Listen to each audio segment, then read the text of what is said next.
Guys, so we probably get to talk about one of my favorite topics, which is gut health. And essentially it's the root of all things. So if you guys ever know of, do you guys know who Hippocrates is?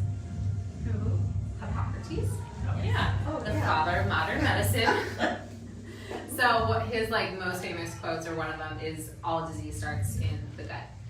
And so from that, my always reference is, hey Shirley, is that all health also starts in the gut. So how many of you guys, you can either raise your hand or not, how many of you guys have dealt with bloating? And even bloating after a really small meal? Okay. No. You're like, no. Sorry. What about gas?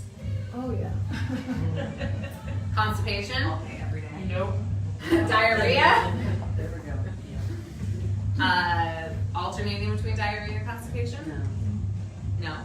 Just diarrhea. Just diarrhea. Joint pain. Oh yeah. Okay. Everybody, I look at my poop. Who looks at their poop? Come on, everybody. You don't do a little turnaround? For size, maybe. Was it a good day or a bad day? How much weight did I just lose?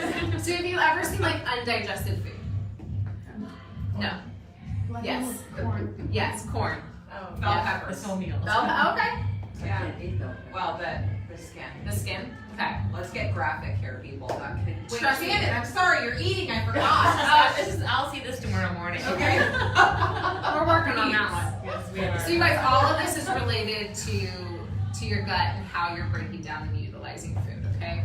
So obviously constipation means that things aren't moving through fast enough, and then diarrhea is things are moving through too fast, okay?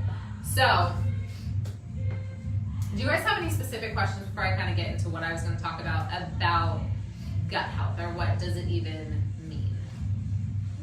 Have you guys heard that your gut's your second brain? So you have more nerves in your stomach than anywhere else in your body. You actually make serotonin predominantly in your stomach, not in your brain, okay?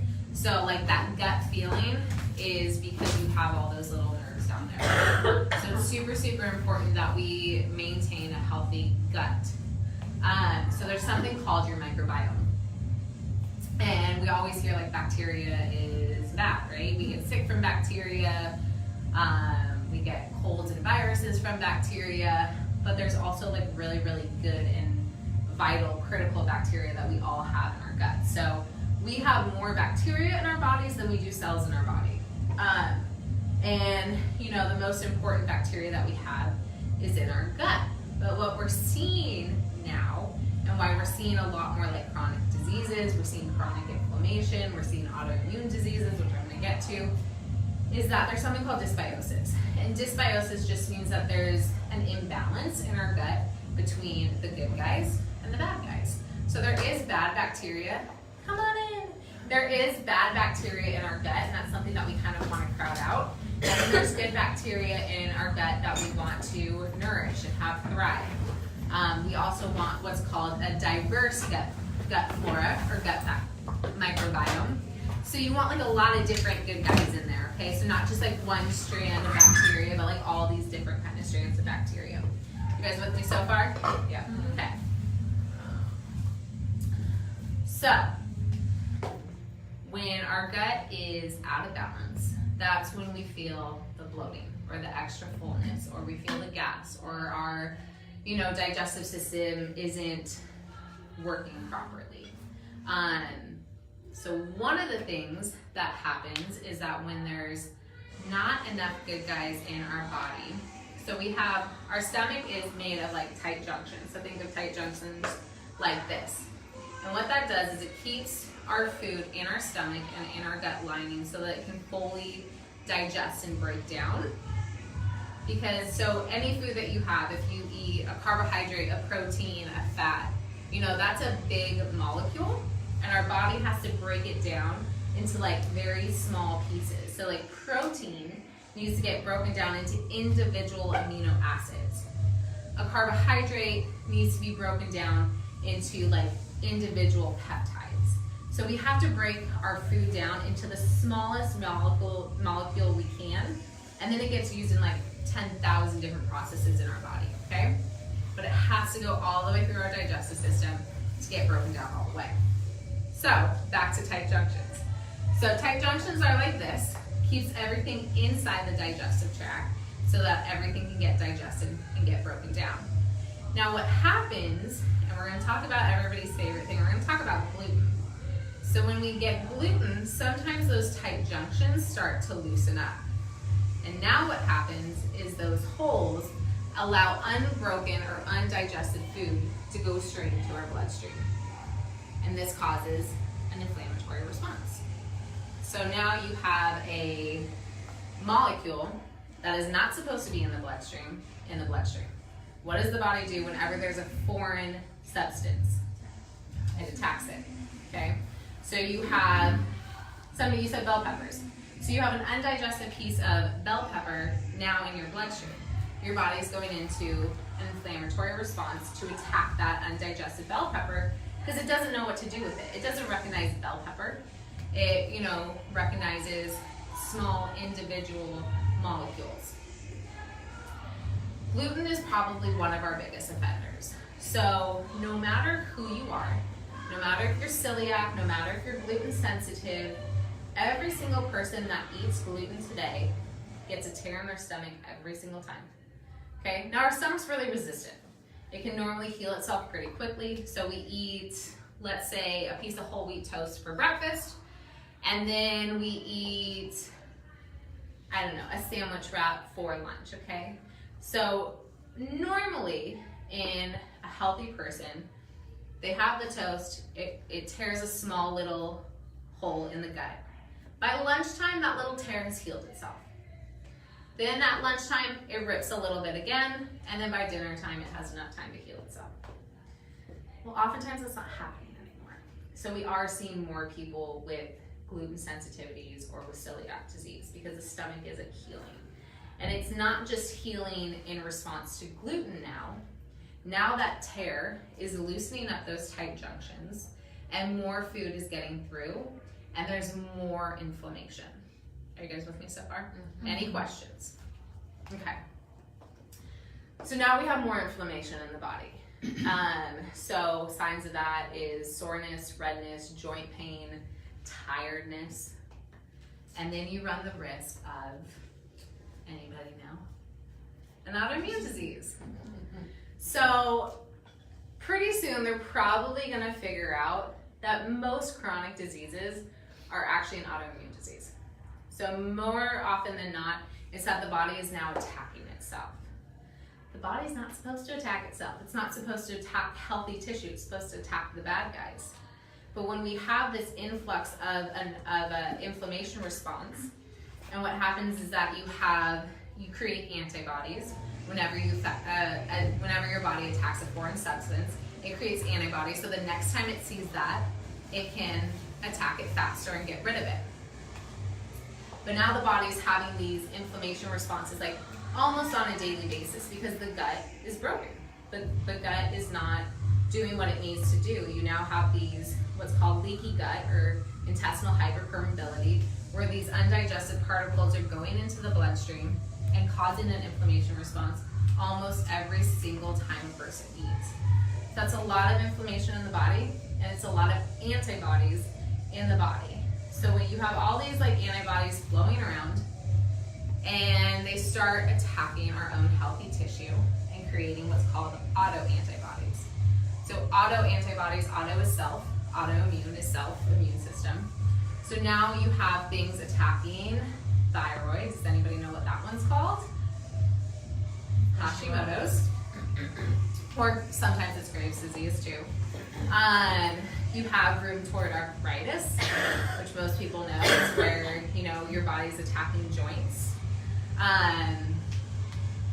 What are some other really common ones? Lupus, MS are all autoimmune diseases.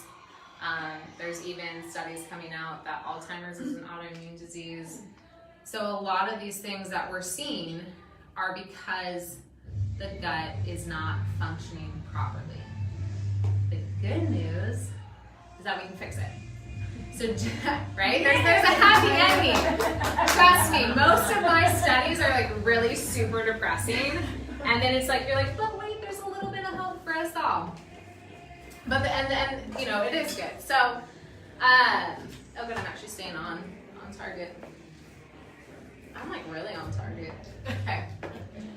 So I got diagnosed with my autoimmune disease, I want to say about 5 or 6 years ago.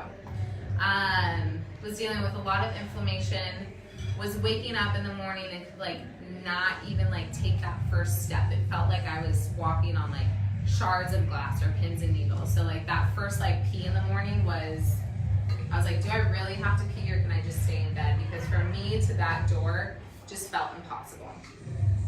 So I went to a lot of different specialists, did a lot of blood work, and they couldn't figure out what was wrong with me, and I did an MRI and I did a spinal tap, and I'm like, what is going on with me?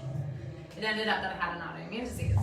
And so the doctor at the time wanted to put me on steroids.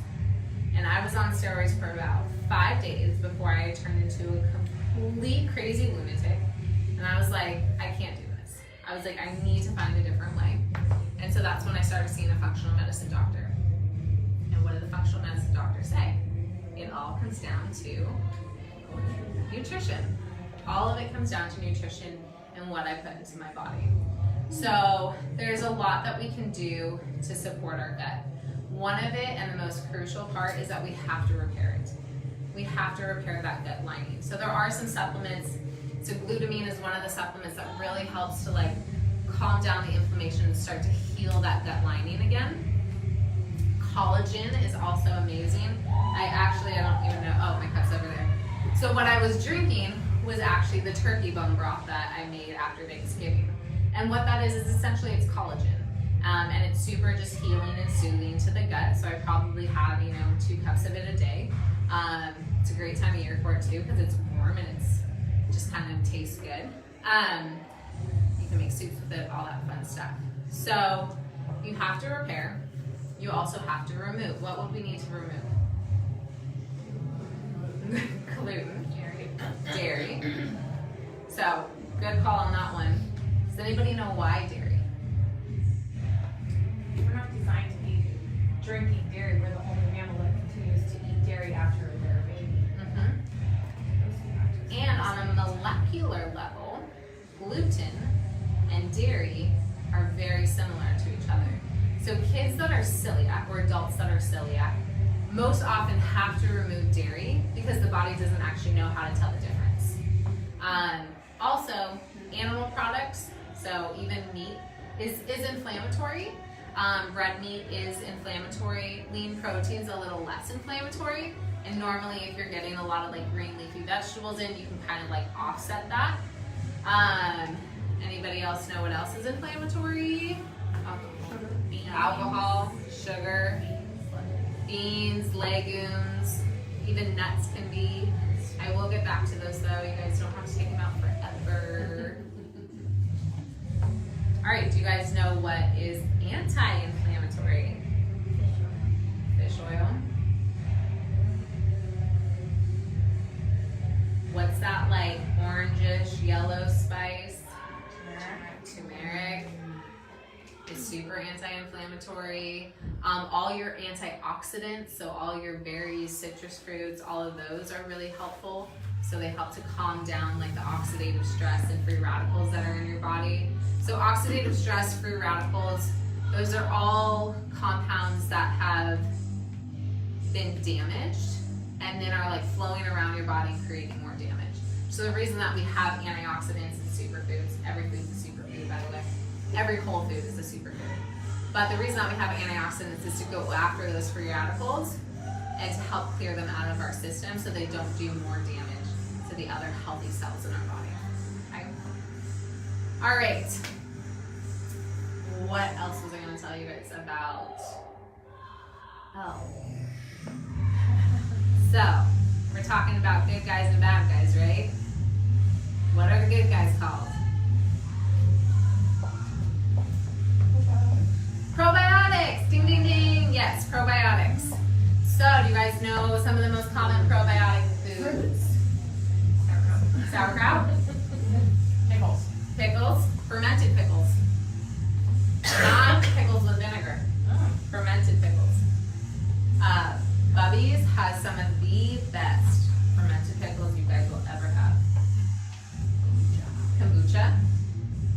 think of fermentation. Anything that is fermented has probiotics. So kefir, yogurt, not alcohol. I'm trying. Sauerkraut, kombucha. Missing any other ones? Oh, tempeh. It's fermented tofu. Oh, I eat that every day. Natto. Yeah. So yeah, when you guys do soy, do tempeh. It's easier to absorb. It's better for you.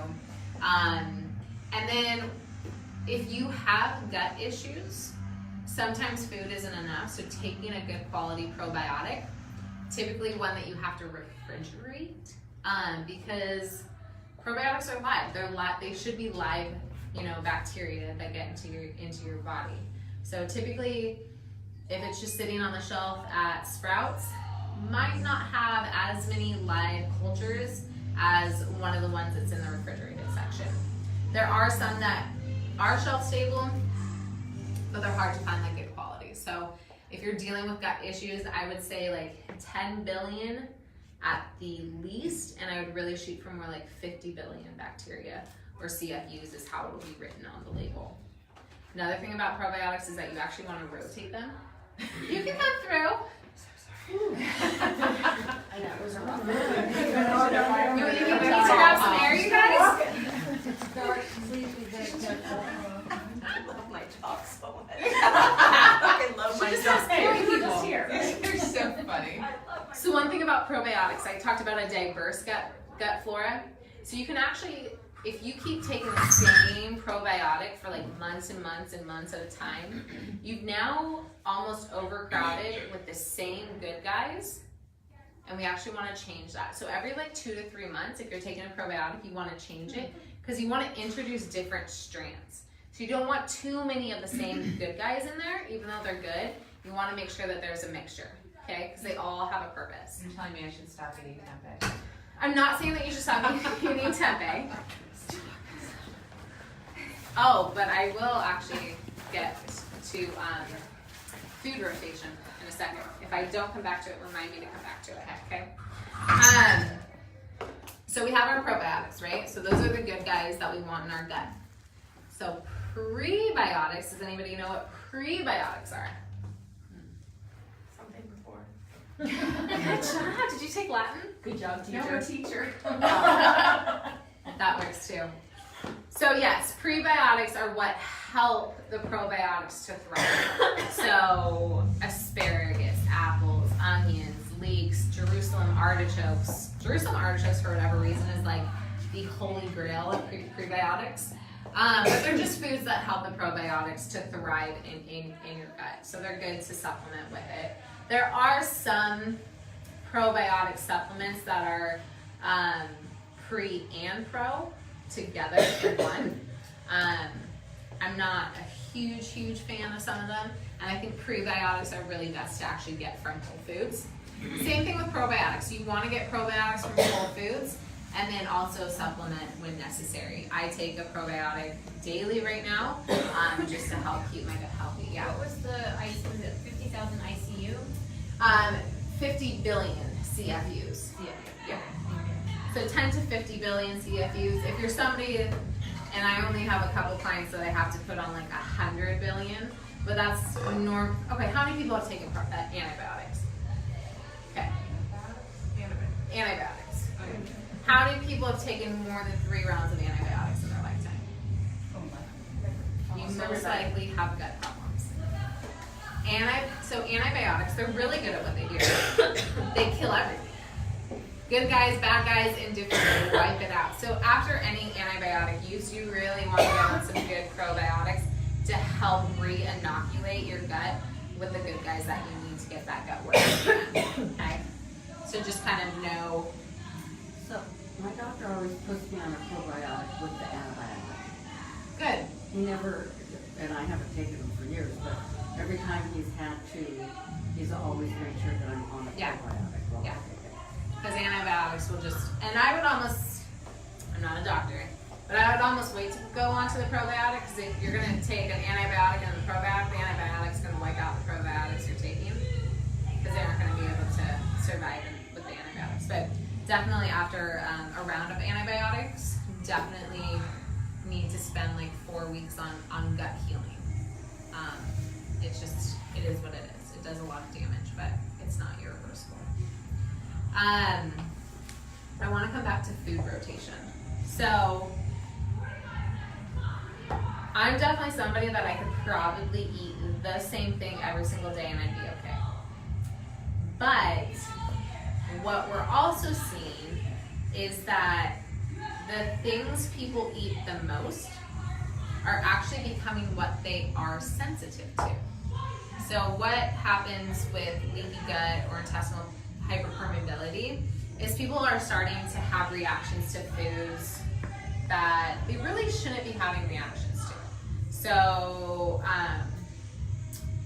Jen Randazzo also runs this test. It's an MRT test. It tests you for like 172 different sensitivities. And spinach was coming up a lot for people. Turkey, chicken was coming up a lot for people.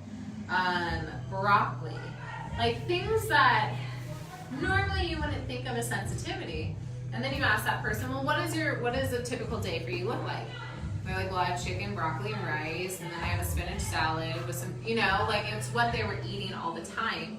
So when you have those loose, tight junctions, and you're constantly eating spinach, well, what's the food particle that's constantly going into your bloodstream? Spinach. So what we're kind of learning nowadays is doing a food rotation. So getting different foods in, not always eating the same thing week after week after week. Not necessarily meaning you have to change everything like drastically, but maybe 1 week your vegetables are zucchini, cauliflower, and spinach, okay? And that's kind of what you rotate, mix around for that week, mix around your proteins. And then the following week you go to, let's say, Brussels sprouts, arugula, and squash, okay? And you rotate that in and out of your meals. So that way your body isn't constantly, if there is, some leaky gut going on, it's not always the same food particle that's going through. So you're not having this massive attack on the same thing over and over again. Because that's really what creates those antibodies that are going to cause more damage. But again, that's also where you have to focus on repairing the gut so that you close those tight junctions back up. And then everything that's supposed to stay inside the stomach stays inside the stomach. All right, you guys have any questions so far? Good, Jen? Yeah. We have Let me see. colonoscopy too, that washes out all your, very quick. You have a colonoscopy, it washes everything out, you have to build everything back up again too. Yeah. Not surprised by that. So, who feels like they get enough fiber in their diet? Oh, yeah, no. Every day? Preferably every day. I always Only on Sundays? Sundays I never. I go over on my fiber every day, like hard. To the point where you feel like constipated? Like or? I have gas all day. Okay. So is most of your fiber coming from like grains and beans? No, vegetables. But okay. Well, then there might just be a little like dysbiosis going on. What? Too many vegetables? Have I over vegetableed myself? Are you doing like a lot of like cauliflower, broccoli, more like cruciferous vegetables? I do. So I do like right now my rotation is eggplant, squash, spinach, broccoli, cauliflower, Brussels sprouts. Okay. Yeah. So, cauliflower, Brussels sprouts, broccoli, those are known to be more gas promoting. Doesn't that eventually go away? Isn't it supposed to isn't your body supposed to become I don't know, acclimated to it so you don't do it? Not always. No? Not always. So that's where sometimes rotating it. So maybe having some time where you're doing more like leafy greens and maybe some like butternut squash or yams and taking a little bit of a break from like the broccoli, the cauliflower. Yeah. Okay. I mean, I hate those weeks because I'm the same thing. I will get so bloated when I have cauliflower. Like last week I had Brussels sprouts. I don't even know how many days a week. Well, yeah, and I don't do it hardcore every day. Like, it's funny, like on the days I feel like when I overdo it, it's almost not as bad as on the days like today where I think I ate pretty balanced. Do you know what your fiber count is? I have it in my phone. You wanna check it? Because I always like knowing what high is too. Alright. I've already finished my eating for today, so.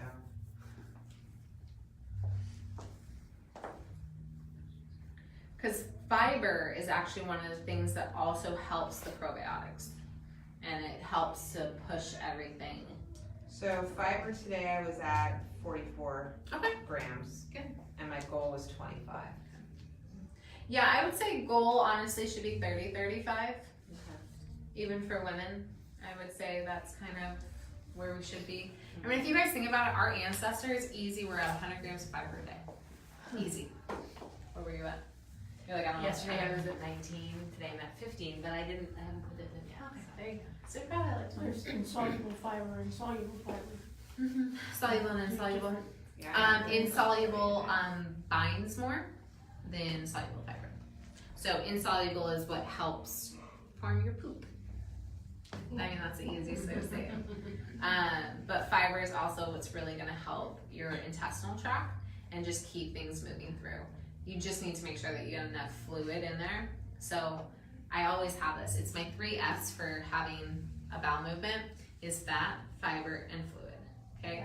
So if you think about it, fiber binds it, fat lubricates it, and fluid pushes it out. Okay? It's the easiest way to remember that. We need a poster. Right? That'd be the tip of the week. Right? Tip of the week. That's a good tip of the week, Yeah. guys. It's a very good tip.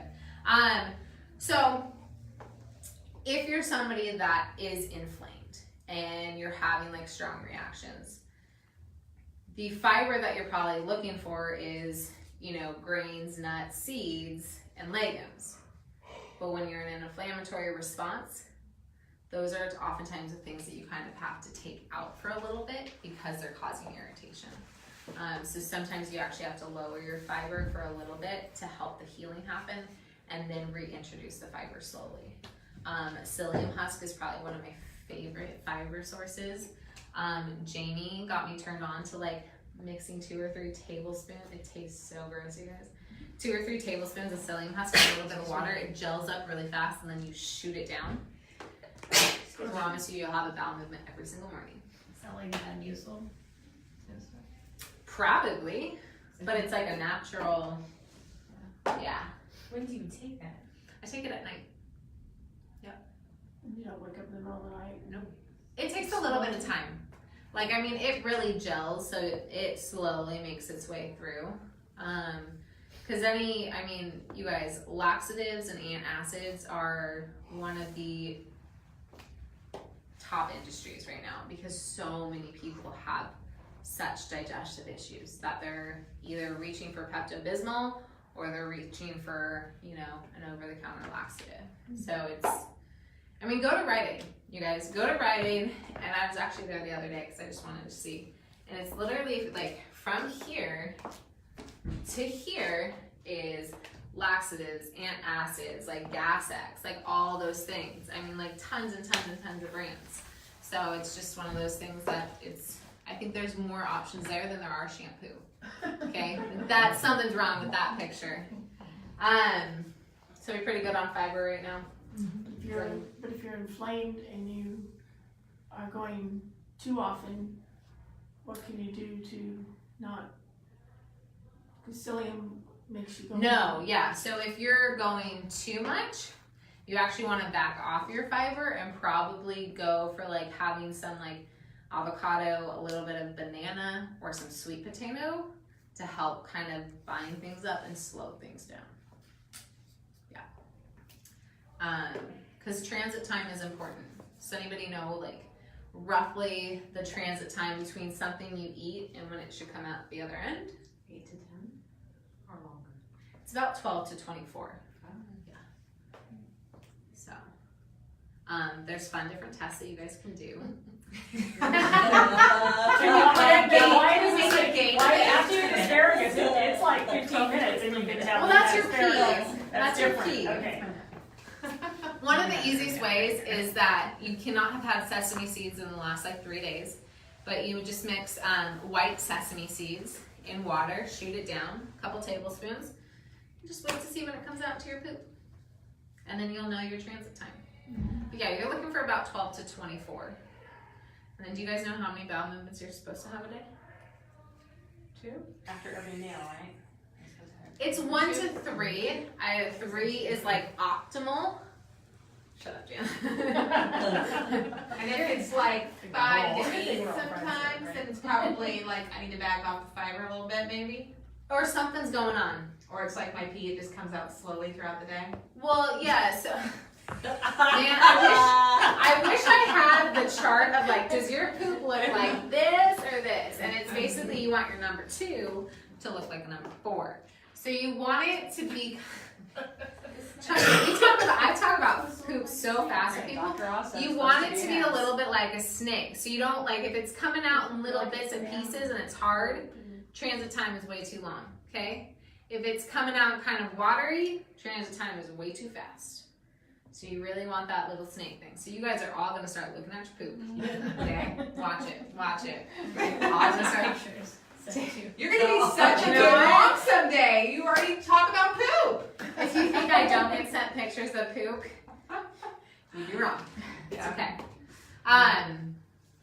So that is kind of on the nutrition side of how to support your gut, and now we're gonna go kind of to the environmental side. So other things that cause disruptions with our gut. Chemicals, environmental toxins, pollutants, all of that stresses our body. Stress. So stress is one of the most damaging things you can do to your gut. So when we're really, really stressed, your stress response actually shuts down your digestive tract because it's not thinking about digesting, it's thinking about fight or flight, you know? And it doesn't matter if it's stress on the highway or if it's stress with your spouse or if it's stress at work, it's stress to the body. And so the body kind of shuts down that digestive system one way or the other, either tightening up or letting it all flow. So being really mindful of stress is important. I would say what you eat is important, and managing your stress is probably second to that, if not first. So stress just causes a lot of dysbiosis in the gut, and it creates a lot of oxidative stress. So it's actually damaging the cells of your body when we're stressed out. Same thing that like chemicals in our food do, or, you know, I feel so bad for people that have to work, you know, in like places of like, you know, I have a friend who works on roofing, and they like have to like mix tar up, and they're just breathing in these chemicals that just create so much damage to their body. So what do we do during break every single time? We have to do it twice. Detox. Super important to detox your body because you want to get those chemicals out. So luckily you guys detox almost every single day by sweating. So sweating is a great way to detox. Breathing heavy is a great way to detox. You're actually able to expel toxins through your breath. You can't just breathe heavy like, you actually have to like get your heart rate up. You gotta work for it a little bit. So sweating, breathing, pooping, and peeing are how to kind of cleanse your body of those toxins. I am fully cleansed today then. Fully cleansed. Yeah. And then, you know, supporting your liver to help cleanse as well is really important. But if you're eating your vegetables and, you know, onions and garlic and your greens, you're supporting your liver. Also by eating, you know, beets and berries and things that are red, that also helps support your liver a little bit too, to help detoxify. I know I just threw a shit ton of information at you guys. The pun Excuse the intended. pun. But do you guys have questions? So why can't you have pickles with vinegar to be? No. Pickles with vinegar are fine, but they're just not technically a probiotic. Okay. So if a pickle is fermented, meaning that it's just fermented with like water, salt, and thyme, then it's a probiotic. And I think it's Bubby's has a really good sauerkraut and really good fermented pickles. But I love sauerkraut. Honestly, I have like a little bowl of it with every. Like kimchi. I love kimchi too.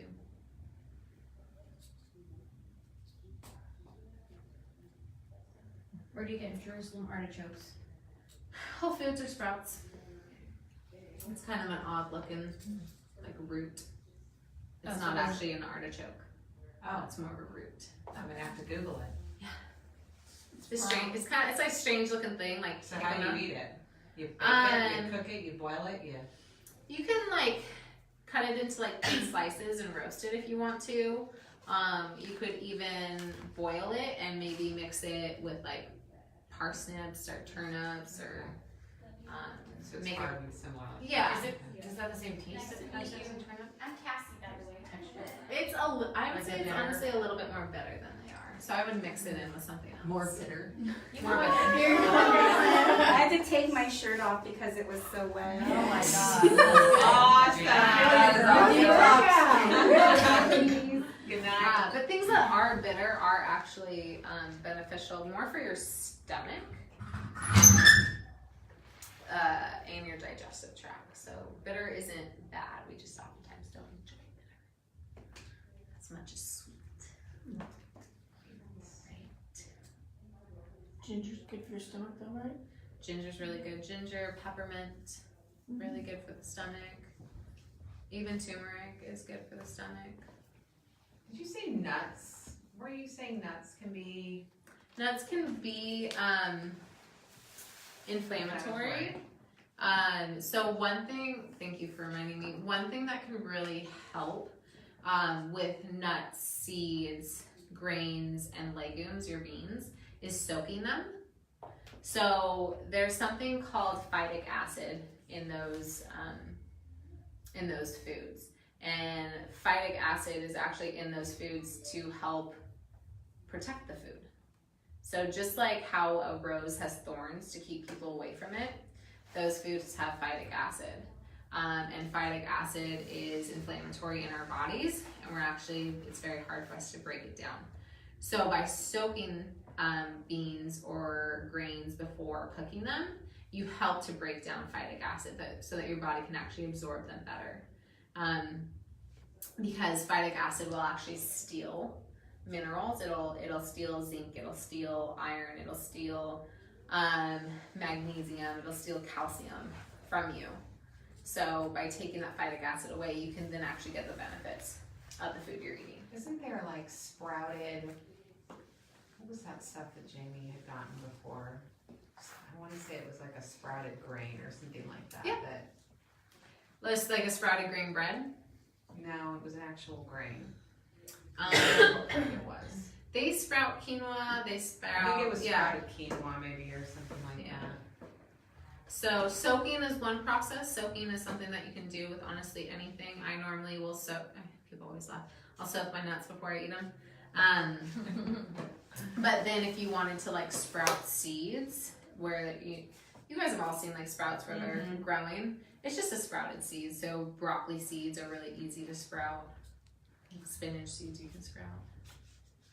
It just helps to calm down. Yeah, I can't really sprout my nut butter though. No, I just gotta not eat as much of it. you make your own nut butter, I could, but that's really labor intensive. yeah, really.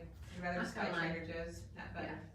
for the next I know they have, I forget what company, but they actually do an almond butter where they've soaked the almonds, taken the skin off, so it's almost like a white almond butter. Oh, Yeah. sounds good. That does sound good. If I can find it, I'll Let me know. post it for So you. you gave us a lot of information. Where's the best place to start?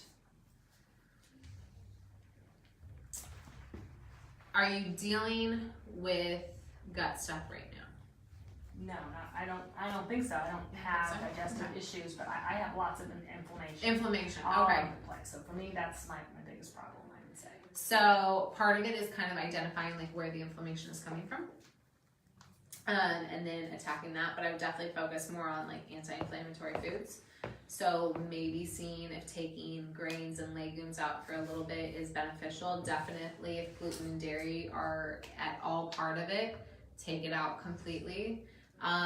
Sometimes even taking out nightshades, which is tomatoes, potatoes, eggplant, peppers. Always the hardest one for me to take out is peppers.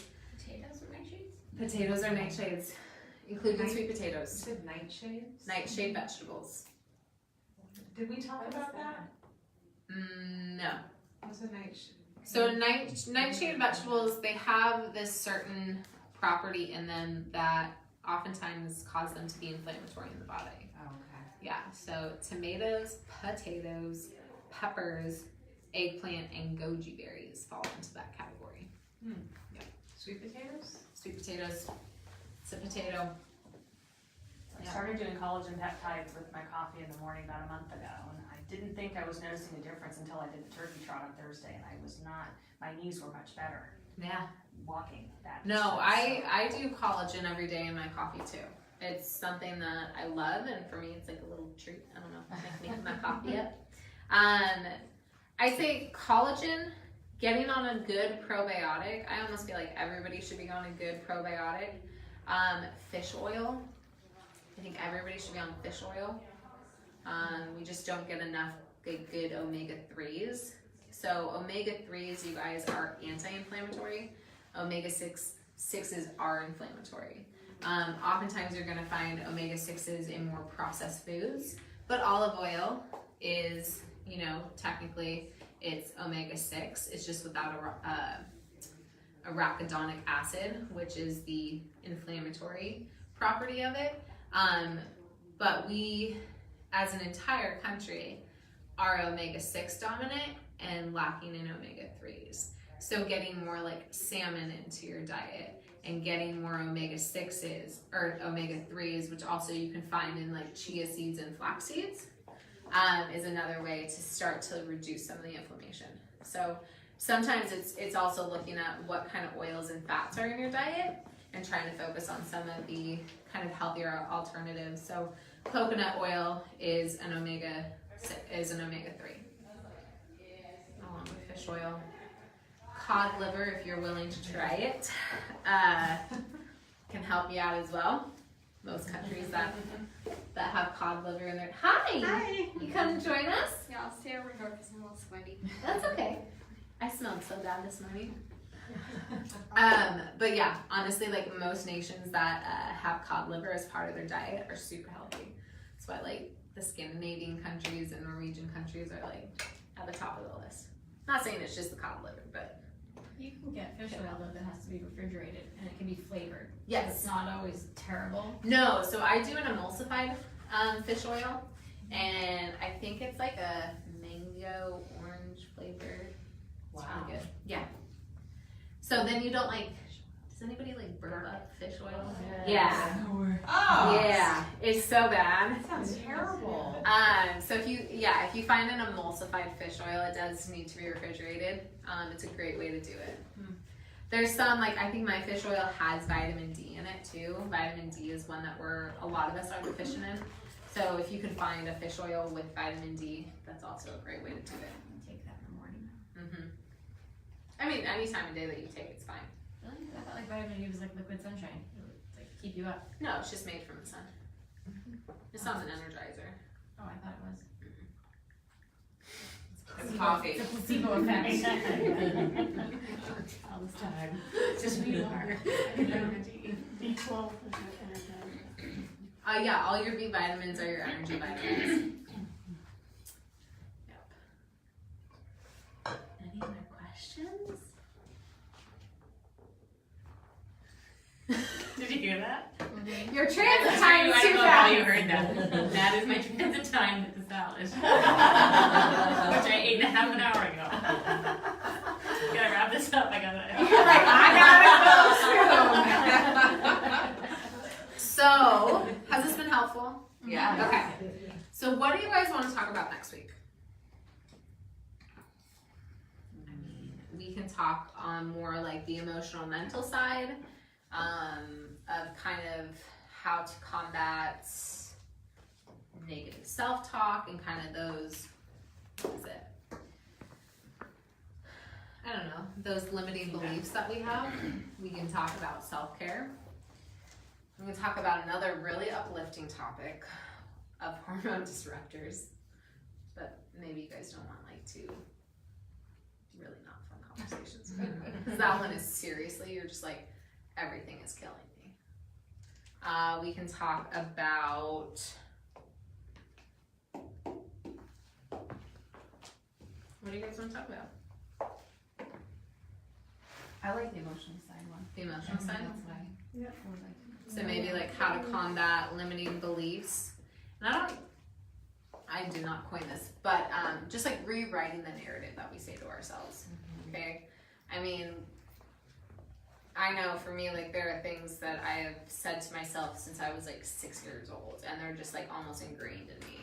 And it's how do I start having a different conversation with myself so that that's not my default, and that I can start, you know, my default starts becoming like loving words and viewing myself differently, and then I can kind of view the world differently.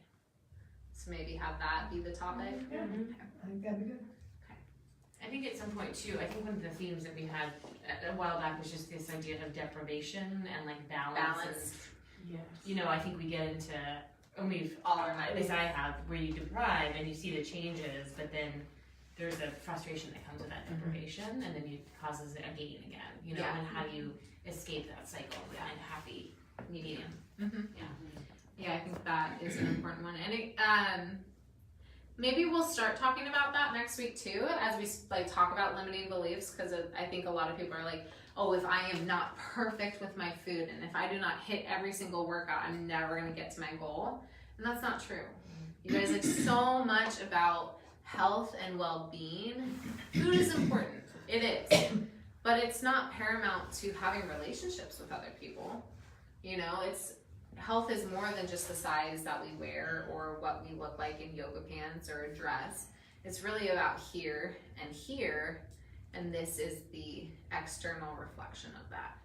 So if we can kind of, I think, start rewriting the narrative that we say to ourselves and start loving ourselves, we see food less as this like emotional attachment, because that's really what it comes down to, is that food has become more emotional than just nourishment.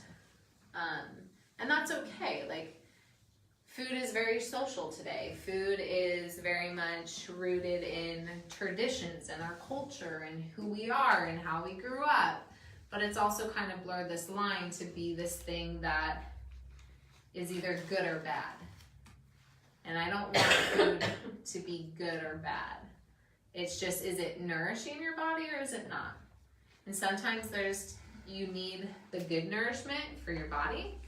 And sometimes there's times where maybe that little slice of cake is what you need for your soul. So finding that balance between all of that, and when you have the cake, let's see if we can't make it a little bit better. But no, depravity doesn't work, you guys. It doesn't. Because don't think about the elephant in the room. What are you thinking about? The elephant, right? Don't eat the chocolate cake. What are you thinking about? The chocolate cake. So if you say no, or I can't, you want it even more. So I think sometimes it's also about starting to say, like, I don't want that. Can I use you as an example? Yeah. Okay. So yesterday, Lauren went to a birthday party for her kids, and they had In-N-Out, okay? And she was like, I don't want that. That's not what I eat. You know, and that wasn't maybe like how she saw In-N-Out a couple years ago, but she now knows like that's not gonna nourish my body and that's not gonna make me feel good. And so kind of understanding that and being, it's not that I can't have that, it's I don't want it. Okay? So we'll explore these topics a lot more because they're A couple people on Facebook were talking about sugar addiction and emotional crap, as I think someone said. Was that Joanna? I guess that's heavy. Emotional crap. We can definitely talk about emotional crap and sugar addiction. Sugar addiction. Sugar addiction. No, it is. Like heroin style. No, it's worse. Yeah. Sugar addiction is actually worse than heroin. That's what I've heard. And Yeah. I fully believe that. I haven't done heroin, but I would imagine when I've been I'm pretty sure I'm on live video right now, so I'm not going to say my experience. But I'm just going to say sugar addiction's real. It's a real thing. I think we all feel that. Yeah. Yeah. Yeah. And sometimes abstinence is the best answer. Yeah. I know it is for me. And we will talk about your guys' coffee and stevia. I can't do stevia. I just Oh, good. That's I good. can't stand it. Oh, what's wrong with stevia? Don't ruin my night. What is wrong with you? What? I'm going to try not to ruin your entire Is relationship. it with a food. plant? No, I'm just it is a plant. Your body process sugar. It though, does and go just through a release it. 42-step process to become stevia, but that's okay. But when we have sweetness, even if it's a 0-calorie Yeah. sweetness, it's still Oh, it triggers me like it crazy. still makes us want it. Yes. So when we get to that, I will challenge you if you are somebody that does stevia or does like a little bit of sweetness in their coffee or tea. I'm gonna challenge you guys to take it out for a week and let me know what happens to your taste buds, because it's pretty interesting. You can do it. Okay, I we start give that that challenge everything. later though. Shirley's like, we're not starting that right now. One topic at a time. One topic at a time. Oh my gosh. Shirley's like, what day is that topic? I will not be here. I missed that one. I'm sure they missed that one. All right, you guys, I do not want to keep you from your families any longer. Thank you. But thank you for coming. And this worked out. I mean,